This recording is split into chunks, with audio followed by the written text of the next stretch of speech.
sekantong daging. Misalnya, beli sekantong daging, kemudian daging ini dibuat pulang. Ibunya dengan tidak sengaja melihat anaknya boleh. Namun karena anak ibu, dia tidak sempat mengasih ibunya daging tersebut. Tidak sempat mengasih ibunya daging yang dibelinya. Si ibu bersedih hati. Padahal anaknya sudah beristri ya. Marah dia dalam hati.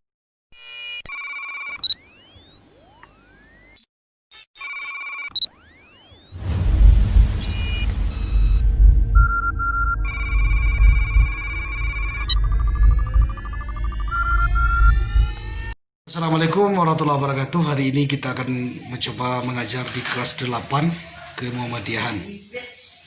Oke, silakan disaksikan bagaimana saya mengajar, nanti dikasih kritikan.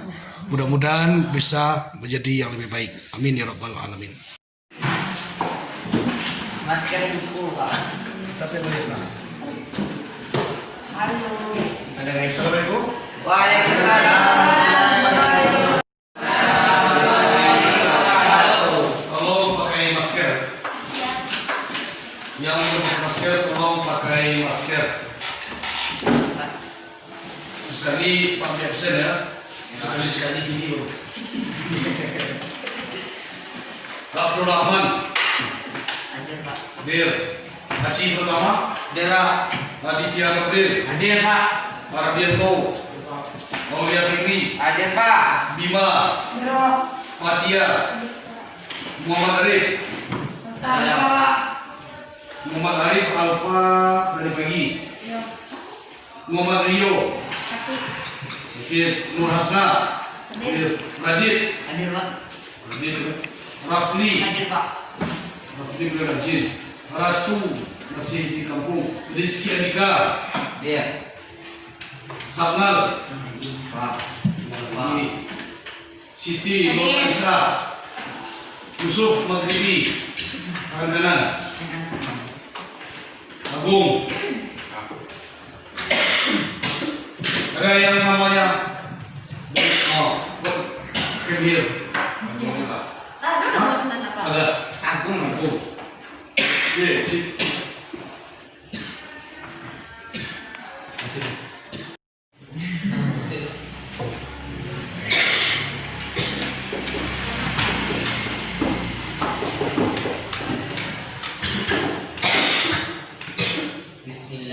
Bismillahirrahmanirrahim.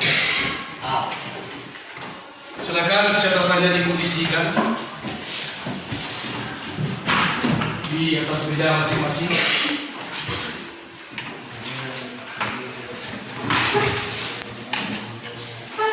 Minggu lalu kita sudah coba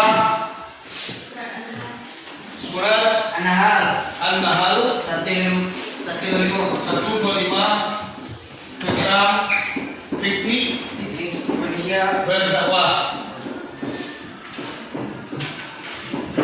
di Muhammadiyah. Teknik berdakwah di Muhammadiyah pada khususnya yang pertama. Bunyi ayatnya coba Fatihah.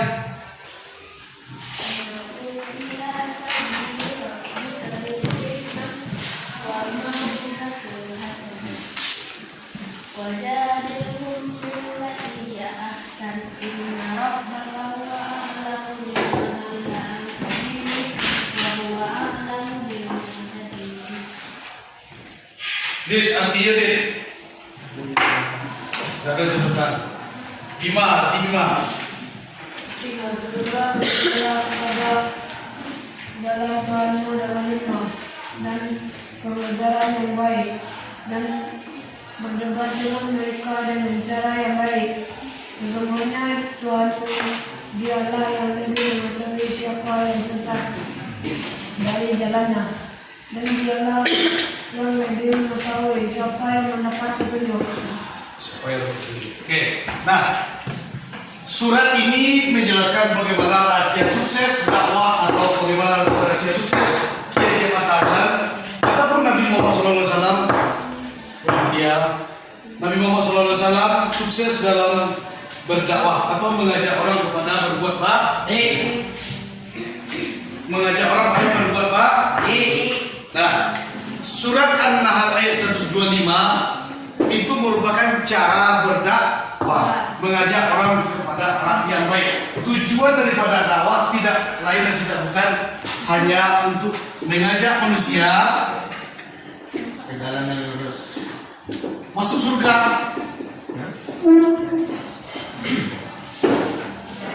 Tujuan inti dakwah adalah mengajak manusia agar mereka mau masuk surga. Nah, untuk mendapatkan sesuatu yang enak, ini surga kan identik dengan kata-kata enak. Mendapatkan sesuatu yang enak tentu tidak gampang. Mendapatkan sesuatu yang enak bukan hal yang gampang. Misal, kalau kalian naik kereta, naik pesawat, ada kelasnya yang pertama ekonomi, ada yang kedua kelas VIP.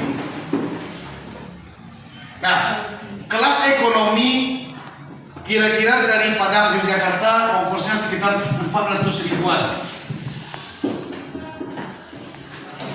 Sementara untuk VIP kita harus menghabiskan uang hampir 1 juta ya. Namun layanan yang kita dapatkan tentu pasti berbeda. Nah, kalian kalau ini perjalanan pasti inginnya senang, enak dan segala macam. Naik travel dengan naik bus itu berbeda. Travel tidak perlu berdekatan. Sementara naik bis ada yang harus berdiri. Sekarang kita ajak orang malah menuju surga. Malah Allah menjadikan ketika kita sudah sampai di surga, khalidina fiha abada. Lagi, khalidina fiha kekal di dalam selama-lamanya. Kekal di dalam namanya. Kekal di dalam selama-lamanya. Nah, dengan fasilitas yang fit. Air, oke. Ada gratis. Makanan lancar, apapun yang kita minta dikasih. Itu tergantung surga yang kita dapatkan. Nah, full layanan kita 24 jam non-stop. Pelayannya adalah bidadari. Yang perempuan mereka akan bersama dengan suami-suami mereka yang pernah ada di dunia. Yang laki-laki, yang perempuan yang belum sempat menikah akan didatangkan pasangan untuk mereka yang jauh luar biasa gagah dari manusia. Rizki Lydia, Rizki Andika, apalagi untuk Haji. Nah, tentu untuk mendapatkan sesuatu yang fit ini butuh perjuangan. Untuk dapatkan baju dengan harga 70.000 itu cukup orang tua kita kerja sehari bisa. Tapi untuk mendapatkan harga baju yang 1,5 sampai jutaan butuh berbulan-bulan bekerja. Nah, ini yang dikejar surga, pasti ada tantang. Nah, yang pertama judulan ini tantangan dakwah. Dari asalnya dulu, asal tantangan. Yang paling sering menjadi lawan itu bukan orang jauh. Yang paling sering membuat kita kewalahan itu bukan orang-orang Amerika sana. Namun yang pertama tantangannya adalah number 1, diri sendiri. Jika kita ingin berbuat baik, jika kita ingin mengajak orang berbuat baik, maka tantangan yang paling muncul itu adalah dari diri sendiri dulu, yaitu rasa malas. Misal Yusuf ingin mengajak Ardianto, nah sholat kita. Ternyata Ardianto ini adalah orang yang bersangar, ditakuti kira-kira Yusuf akan berpikir orang tidak. Nanti kalau saya ajak Ardianto sholat, marah enggak dia? Tantangan berdakwah pertama adalah diri sendiri. Kita merasa ragu akan berhasil atau tidak mengajak orang. Nah, itu sudah dilaksanakan oleh Nabi sampai Nabi mengeluh kepada Allah. Ya Allah, paman saya Abdul Muttalib. Ya, pamannya Abu Talib belum tadi. Abu Talib. Saya ajak dia masuk Islam tidak mau, ucapkan 2 kalimat syahadat dia tidak mau. Sementara yang lain mau. Umar bin Khattab yang begitu keras saja mau masuk Islam. Ini dia dekat dengan saya, mau menolong saya. Sekarang dia kedua kalimat sahabat saya tidak mau. Allah jawab, tugasmu hanya mengajar, yang memberikan hidayah adalah aku, kata Allah. Jadi kalau anda sekalian mengajak orang sholat, keluarga sholat, jangan pikirkan dulu hasilnya. Keluarga mau sholat enggak? Yang penting kita ajak dulu. Kita ajak dulu. Atau mengajak orang yang membaca Al-Quran, kawan, baca Al-Quran. Jangan pikirkan orang mau atau tidaknya dulu. Yang penting kita ajak dulu. Contoh yang biasa-biasa saja. Dulu bapak adalah orang yang paling tidak pandai dalam jualan, apalagi masalah makanan. Pertama-tama 2 tahun yang lalu Pak bikin dulu bakwan 30 buah. Ini yang pertama sekali jualan. Sudah jadi kopi kepala sekolah, bikin bakwan 30 buah. Kalau hari itu dipikirkan, dalam kepala 30 buah ini kita kali 800 rupiah, 3 kali 8 berapa? 24.000. Nah, ini 24.000. Kita pikirkan modalnya sekian, dan sekian. Ini harus terjual habis, maka jualan tidak akan pernah jadi seperti sekarang. Apa kita pikirkan bahwa kita enak atau tidak segala macam? Yang penting bikin dulu. Bima, yang jualan Asna, bikin saja dulu, nanti coba jual. Setiap orang yang beli, kita tanya, gimana rasanya, apa yang kurang, gimana rasanya, apa yang kurang, besok perbaiki lagi. Toh Thomas Alva Edison gagalnya sampai 999 kali. Gagal. Namun di angka 1000 dia masih punya kenangan lampu. Andaikan di 999 kali dia sudah berhenti, maka listrik pun belum tentu akan ada sampai sekarang. Ya? Toh seorang Habibie ketika beliau kuliah di Jerman, sepatunya sampai robek. Bayangkan sepatu daripada Habibie itu sampai bolong bawah. Kuliah di Jerman, musim salju sepatu bolong, ke Anda sanggup nggak pergi sekolah seperti itu? Hah? Tinggal di tanah Palambia. Sekolah ke Muhammadiyah sepatu bolong. Siapa siapa? Adik Anda kan tinggal di belakang, sepatu bolong. Sanggup nggak ke sekolah lagi? Malu, ya kan? Habibie orang Indonesia kuliah di Jerman sepatu bolong. Andaikan Habibie waktu itu berhenti kuliah, maka belum tentu ada orang Indonesia yang pandai bikin pesawat. Begitu juga dengan dakwah. Ketika kita pertama ceramah, kita sudah mulai minder. Kita sudah mulai berpikir bahwasanya ini orang nggak mau dengar saya, ini nanti orang nggak mau laksanakan, maka kalian tidak akan berhasil ngomong yang berbaik sama orang. Apalagi sama orang tua. Ada ibu, ayah, kakak, adik, kakek, nenek. Nah, ini keluarga inti kita yang di rumah rata-rata. Mungkin ada tante namanya atau babu. Nah, orang ini ada yang tidak sholat salah satu. Ya, ada yang tidak sholat salah satu. Salah satu dari mereka nggak sholat. Kemudian nggak mau kita kasih tahu maksudnya sholat itu wajib. Ya, nggak mau kita kasih tahu mereka itu sholat itu penting. Nggak mau mereka kita kasih tahu kalau nggak puasa itu nanti leher kita dijepit oleh Allah. Kira tega anak kita menyampaikan aniaya nanti. Katakanlah nama aku siapa? Agung. Agung besok masuk surga contoh. Santai-santai di surga, goyang-goyang pinggang, minum susu madu dari surga. Sementara orang tua Agung sedang menyelam-nyelam kesakitan di dalam neraka. Agung bisa lihat dari atas. Tega atau enggak? Enggak tega kan? Oh tega? Enggak tega? Aci tega? Aci sudah ngasih minum santai-santai dengan bidadari cantik-cantik. Mungkin katakanlah ada karaokean lah mungkin di surga. Bayangkan, Aci lagi karaokean. Kaki di kepala di kaki, salah. Aci lagi cikorkan. Orang tua minta tolong. Allah, beri Allah, ampunilah aku ya Allah. Orang tua kita menjerit-jerit di neraka. Tega kita melihat dia. Gak tega kan? Kita bayangkan saja itu. Maka kalau memang gak tega, ajak mereka hari ini berbuat baik. Ajak mereka beribadah.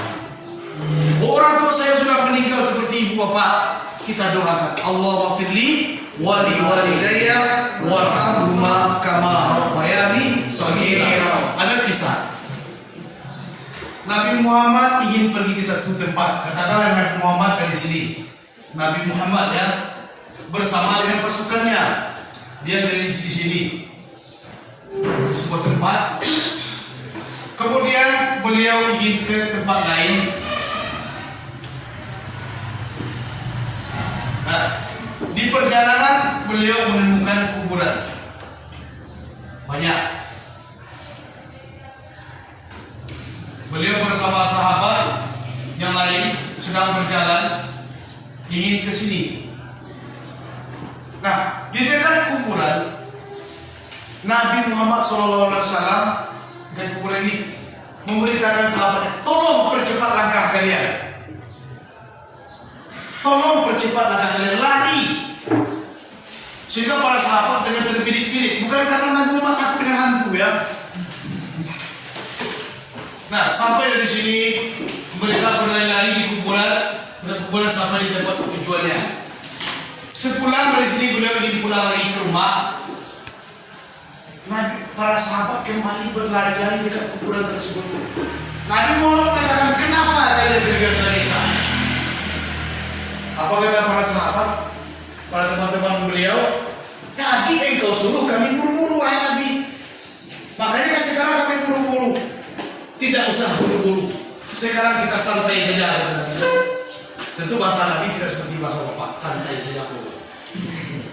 Nah, kenapa begitu wahai Nabi? Kata sahabat tadi. Nabi Muhammad SAW menjelaskan, andaikan kalian punya pendengaran seperti saya yang diberikan oleh Allah SWT, niscaya kalian akan merasa takut luar biasa. Emang apa kejadian tadi Nabi? Ketika kita pergi bersama tadi, aku mendengar para orang yang dalam kubur tadi sedang disiksa oleh Allah. Aku tidak ingin mendengar itu, kata Nabi. Jadi Nabi mendengar orang yang dalam kubur tadi disiksa. Aku tidak ingin mendengar itu. Sekarang Nabi apakah sudah masih kedengaran? Sekarang beliau orang dalam kubur tidak lagi disiksa. Kenapa wahai Nabi?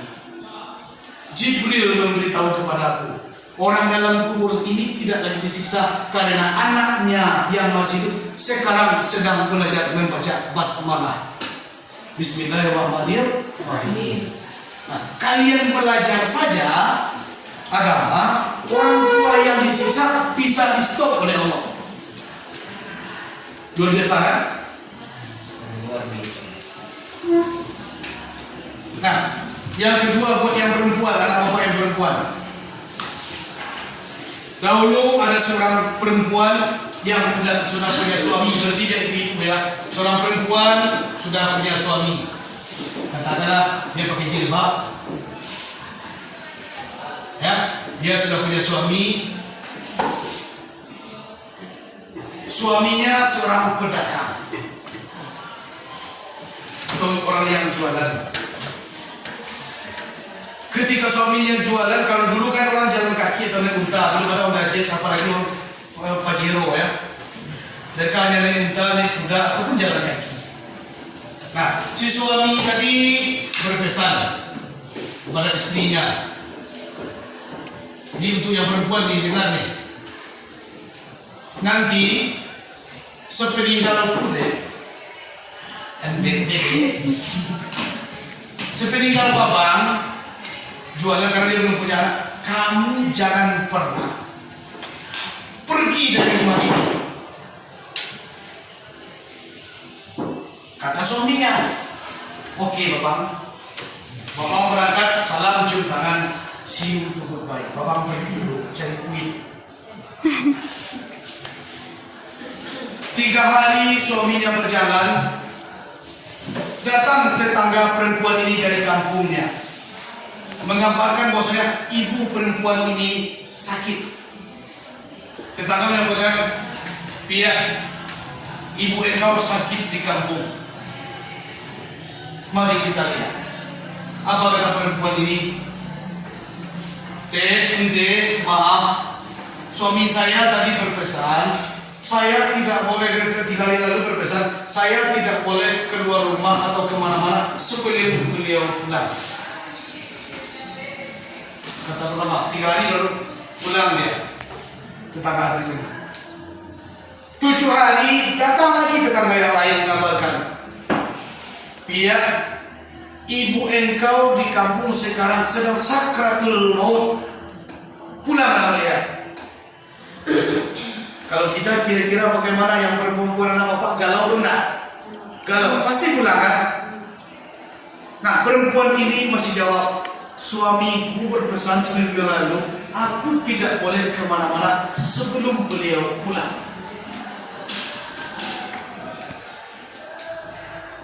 Sudah seminggu. Minggu kedua datang lagi tetangganya, "Iya, ibumu telah meninggal di kampung. Ayo kita lihat." Apa katanya? "Suamiku berpesan, aku tidak boleh kemana-mana sebelum beliau pulang." Ibunya meninggal, dia masih ingat pesan suaminya, "Aku tidak boleh pulang sebelum suamiku datang." Kesal para tetangga perempuan ini langsung lapor ke Nabi. Kalau dulu tempat melaporkan ke Nabi, Nabi itu selain kepala urusan agama, beliau juga kepala negara, juga seorang yang luar biasa karena memang utusan Allah. "Nabi, ini ada laporan, tolong engkau putuskan." "Ya, ada apa?" "Si Upia yang dibawa oleh suaminya ke negara itu sudah 3 kali kami mendatangi mengasih kabar kalau orang tuanya pertama sakit. Jawabannya, aku belum boleh keluar rumah karena belum diizinkan suami. Setelah 3 hari kami datang lagi, wahai Nabi. Kami datang lagi mengabarkan ibunya sakit mau, dia belum mau pulang. 2 minggu kemudian kami datang lagi menyampaikan bahwasanya ibunya telah meninggal, dia juga belum mau pulang. Itu betul-betul anak durhaka Nabi, tolong dihukum."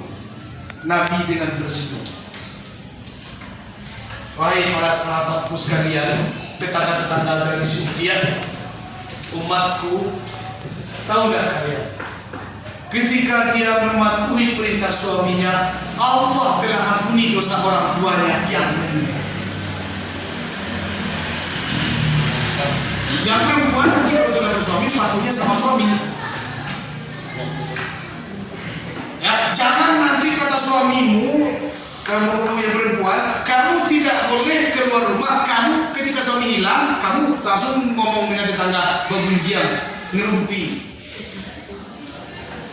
Tidak dimaafkan oleh suami, tidak bakal masuk surga.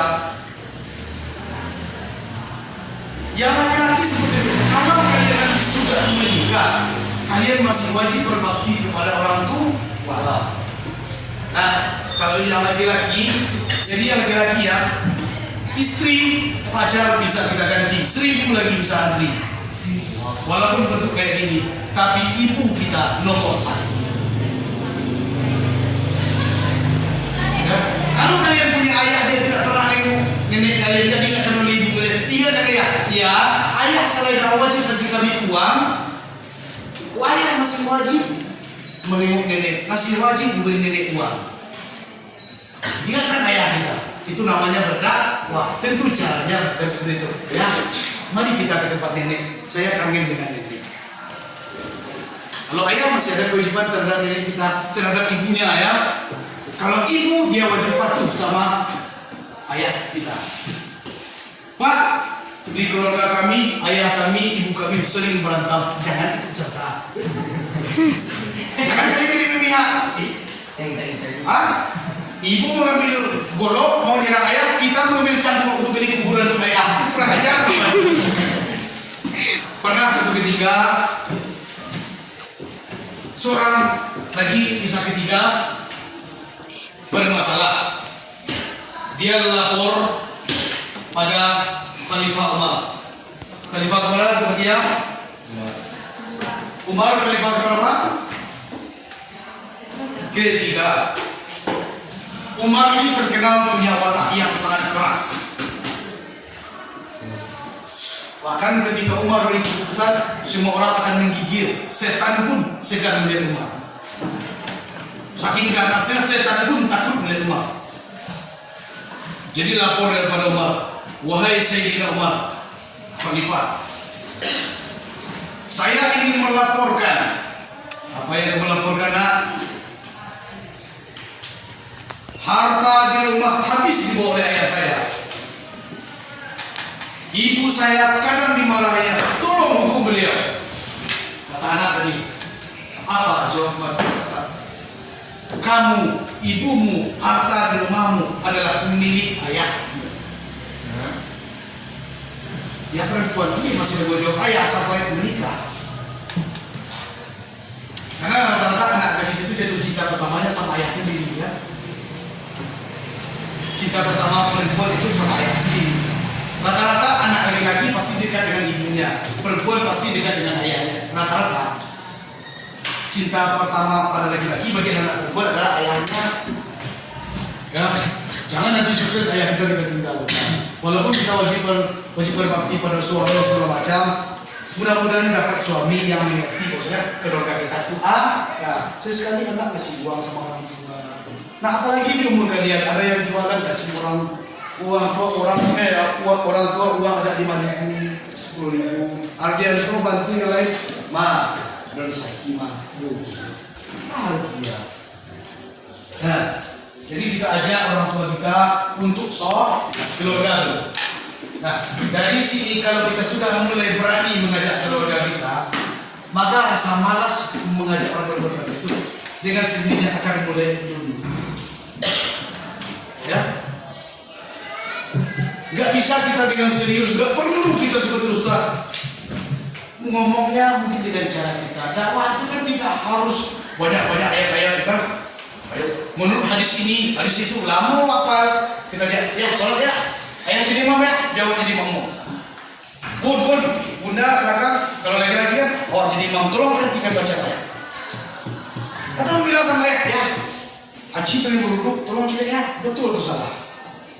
Padahal dengan kisah Hasan dan Husain, mana ya? Hasan dan Husain ingin ngasih tahu orang tua cara beruduk, beliau bilang, tolong lihat cara saya beruduk, ya beruduk baik-baik itu. Ada yang salah antara kami oh enggak ada, kamu malah benar daripada saya, kata kakek tersebut. Kakeknya masa lalu, berarti hukum saya yang kurang bagus. Atau kalian Rafli di rumah buka Quran, ngaji. Bismillahirrahmanirrahim. Biar kami ini dikirkan hazihi jahannamul lati kuntum tu'adun. Inilah jahannam yang dahulu dijanjikan padamu, masukkan kau ke dalamnya. Orang pun begitu.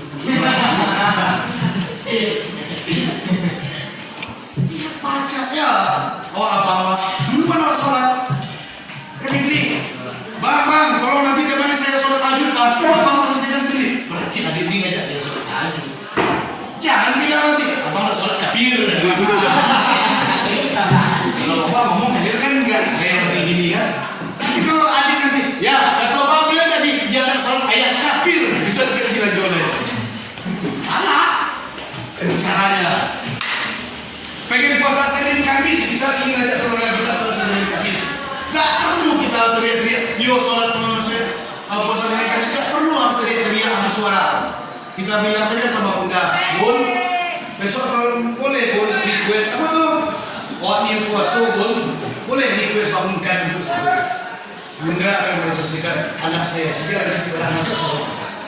Sekali, 2 kali, 3 kali, berpuluh-puluh kali sholat jadi berhasil. Oke? Bisa diamalkan?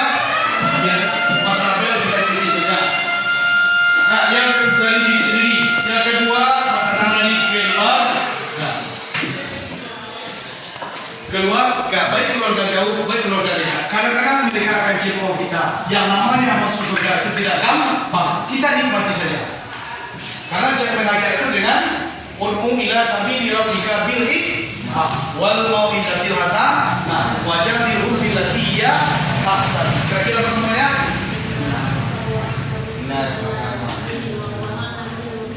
Wa huwa a'lamu bil muhtadin. Nah, jadi boleh saja mungkin ayah kita soalim. Boleh jadi apa kita bilang 5 masuk alim. Ya ngomong gitu, tapi kita konsisten, tetap kita beribadah. Mudah-mudahan mereka biru. Amin ya rabbal alamin. Nabi saja pernah mengajak pamannya. Kenapa kita yang manusia biasa merasa wajib bersih? Yang penting usaha. Sedangkan membuang duri di tepi jalan saja. Kalian pergi sekolah nampak duri di tepi jalan, kita buang bismillahirrahmanirrahim, kita buang. Nanti kita dimudahkan oleh Allah masuk surga. Buang duri saja. Nampak duri di tengah jalan atau rangsang atau apa namanya di kayu, kita buang, kita pinggirkan. Di tengah jalan kita buang. Atau kulit pisang kita singkirkan. Sudah dijanjikan Allah dapat pahala.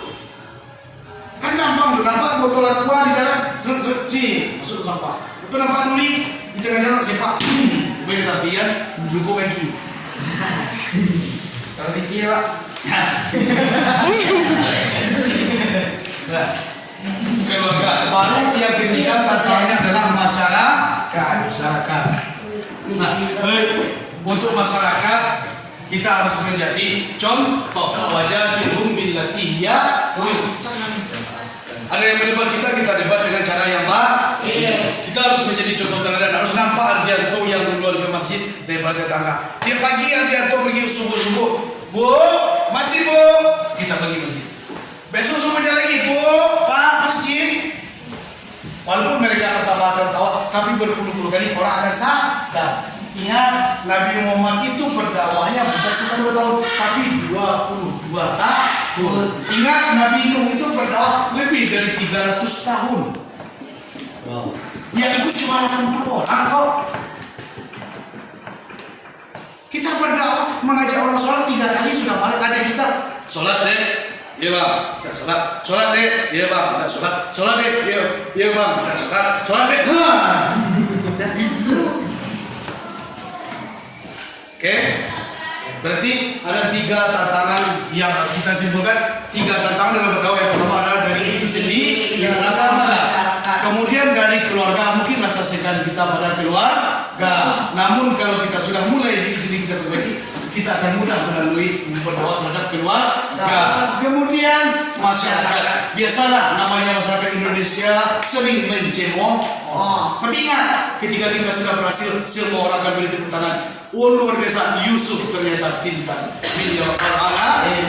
Mari kita doakan orang tua kita sama-sama mudah-mudahan mereka surga. Allahumma firli wa li walidayya warhamhuma kama rabbayani shaghira. Allahumma firli wa li walidayya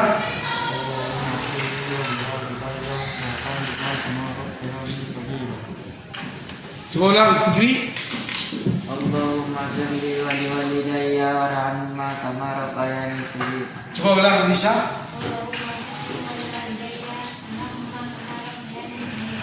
Ki?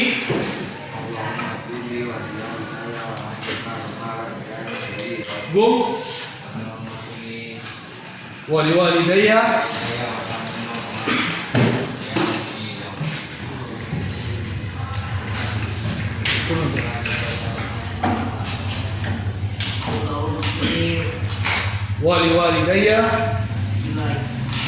wali walidayya warhamhuma kama rabbayani.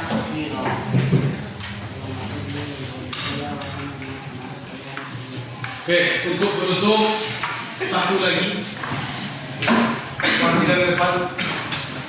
Ini ada seorang laki-laki ya sudah menikah tentu dengan seorang perempuan karena dia bukan gay, bukan lesbi. Laki-laki sudah menikah dengan seorang perempuan. Dia tinggal agak jauh dari rumah ibunya. Ibunya jelas perempuan. Nah, ingin pergi ke pasar. Pasar. Sampai di pasar, dia sekantong daging. Beli sekantong daging, kemudian daging ini dibawa pulang. Ibunya dengan tidak sengaja melihat anaknya berbuat. Namun karena anak ibu, dia tidak sempat mengasih ibunya daging tersebut. Tidak sempat mengasih ibunya daging yang dibelinya. Si ibu bersedih hati. Padahal anaknya sudah beristri ya. Marah dia dalam hati, kenapa anakku cuek pada hari ini? Kenapa anakku tidak mengasih dagingku, malah dia bersegera masih pada istrinya? Dia tidak terima dan dia merasa segera. Tuhan berkata lain, anaknya meninggal. Tentu ketika seorang anak meninggal, orang tua akan datang melihat anaknya. Namun ibu ini tidak mau datang. Coba bayangkan, anaknya tidak melihat ibunya di sana, ibunya sedang berproduksi, dia tidak melihat. Sementara ibunya melihat dia. Menangis ibunya. Anakku begitu kejam, dia tidak mau memberi apa-apa. Dia buat daging malah hanya untuk istrinya. Tidak dikasihnya ibu. Anaknya meninggal, si ibu tidak mau datang. Padahal anaknya tadi tidak melihat ya. Ketika mau dikuburkan, orang tentu akan bertanya, kenapa ibunya tidak datang? Datanglah orang-orang ramai ke tempat si ibu tadi bertanya, Bu, kenapa anak ibu meninggal, ibu tidak datang? Dijawab oleh si ibu, hatiku begitu sakit. Suatu ketika dia datang, dia lewat ke rumahku, aku tidak dikasihnya. Padahal anaknya tidak sengaja. Aku tidak dikasihnya. Aku tidak mau datang. 2 kali 3 kali orang datang. Datanglah. Saya tidak bisa maafkan anak saya yang begitu durhaka. Tidak mengasih saya daging kata itu tadi sambil menangis. Ingat anaknya tadi tidak tahu ibunya dulu melihat ya. Apalagi kalau orang tua kita sempat tahu kita mau apa-apa, kita makan kue, ibu kita keluar ludahnya karena pengen menelan tapi tidak kita kasih. Nah, apalagi seperti teman ini nggak sengaja nih. Katalah para sahabat melaporkan kepada Nabi, ibu itu tidak memaafkan anaknya. Kami mengubur, kami tidak bisa. Nanti padahal dia lagi-lagi ini orang soleh loh. Ibu dia tidak memaafkan. Yang datang, Bu, betul ibu tidak mau memaafkan anakku. Betul Nabi, kenapa masalahnya? Dulu dia bawa daging lewat depan rumahku, dia tidak kasih aku, sakit tapi pedih. Ya namanya ibu lah merepet kan kita tahu punya ibu dan masing-masing. Merepet ibu tadi, oke Bu kata. Kita lihat saja dulu. Sekarang karena memang ibu tidak mau makan, kita bakar ini jenazah anak ibu. Bakar kata ibu tadi. Silakan, tidak apa-apa. Toh dia anak mereka. Kata ibu tadi ya. Dikumpulkan oleh para sahabat kayu yang begitu besar. Dikumpulkan kayu yang begitu banyak deh. Pak jadi bisa. Nah, dikumpulkan kayu begitu banyak, dihidupkan api. Ditanya oleh Nabi, oh betul ibu sudah mengikhlaskan anak ibu saya bakar, kata Nabi. Si ibu termenung. Kenapa begitu Nabi? Kalau dia di dunia sudah tidak dimaafkan, maka tidak ada harapan masuk surga. Daripada dia dibakar di akhirat nanti saja, kita bakar di dunia ini. Ibu ini menangis. Apa katanya? Wahai Nabi, dia sudah kumaafkan. Karena sungguhnya dia itu betul tersentuh, dia ternyata dia tidak sengaja, maka dia kumaafkan. Maka barulah Nabi mau menyolokkan dan menguburkan. Nah, karena dua orang tua selalu mengatakan Allahumma firli wali walidayya warhamhuma kama rabbayani shaghira. Kita harus balas begitu. Karena orang tua kita pasti akan menjawab Rabbi habli minas shalihin. Ya Allah, berikanlah aku anak yang saleh. Kita balas dengan doa dan doa. Nah, mudah-mudahan kita sekeluarga bisa masuk surga. Amin ya rabbal alamin. Pada jatuh ya Pak Budi. Demikian, assalamualaikum warahmatullahi wabarakatuh. Sama saya kembali lagi dari jalan bagus.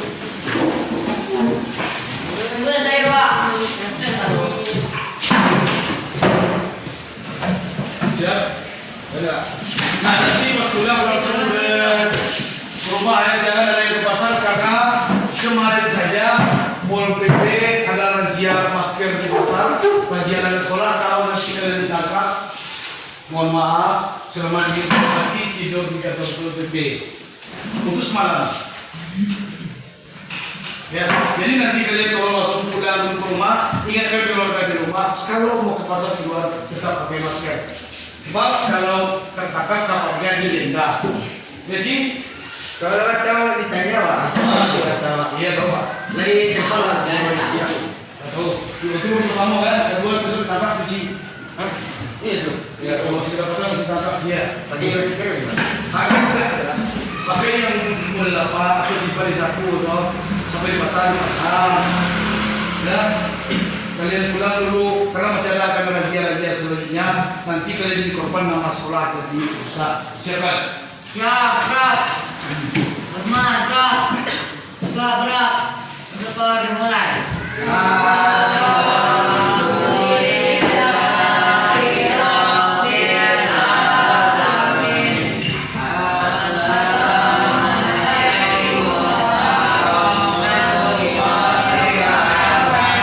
Allahumma firli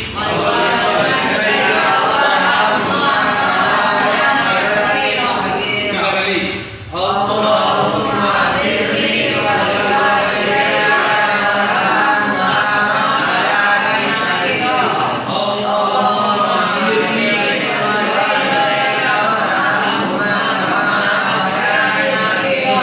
Silakan menaikkan bangku kemudian lanjut pulang.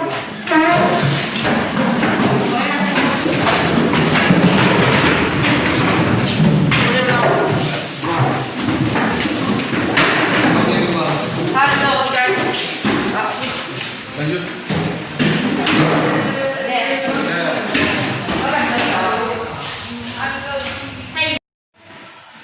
Terima kasih semuanya.